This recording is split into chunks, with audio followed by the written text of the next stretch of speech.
Welcome back to the Spiritual Social. In this video, I'm going to talk about the Hermit. Okay, so the Hermit is the seeker of truth. He is an individual that secludes himself from society in order to study, in order to reflect and think deeply about his current life circumstances. So when the Hermit appears in a tarot reading, this is a sign of pause, a sign of deep reflection.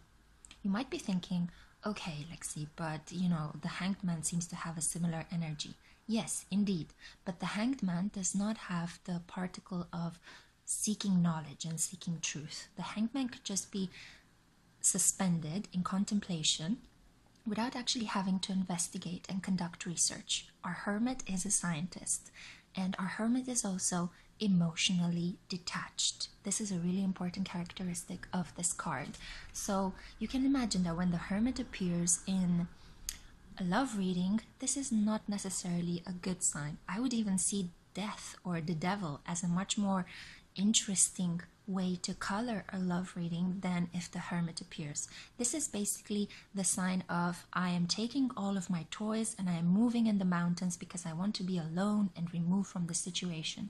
Think about its correspondence with the Eight of Cups in the Minor Arcana, which is also a card representing somebody that is just, I had enough, I'm moving on.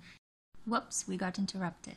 So, as I was saying, I compared the Hermit with the Eight of Cups. Very similar energies of people moving away someplace in a secluded spot in order to reconsider emotional situations. The Hermit might get lost in it though. Some people have linked this card with the Mercury dominant sign of Virgo or with the Uranus ruled sign of Aquarius, and that might be quite true in terms of how the energy of those astrological signs fits with the energy of this card. The Hermit is about solitary ruminations, recollections that are detached of any kind of emotions and warmth. The Hermit puts himself in situations that are stoic in order to test himself. As you can see, the card is also represented by the number 9. So this actually means completion, seeing things through to the end.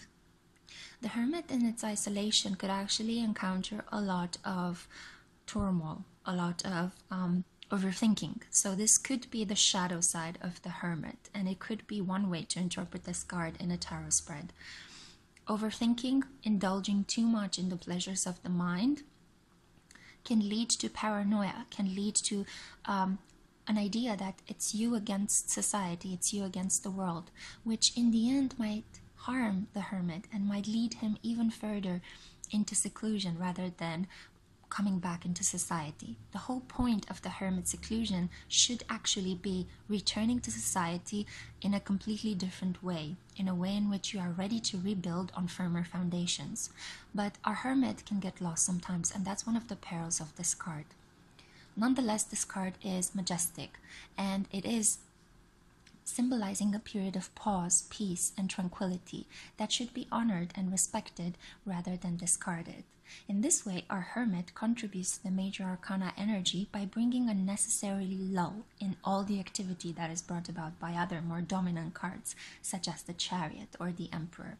It is very nicely the counterpart of Temperance, and some have linked it as well as the counterpart of the High Priestess.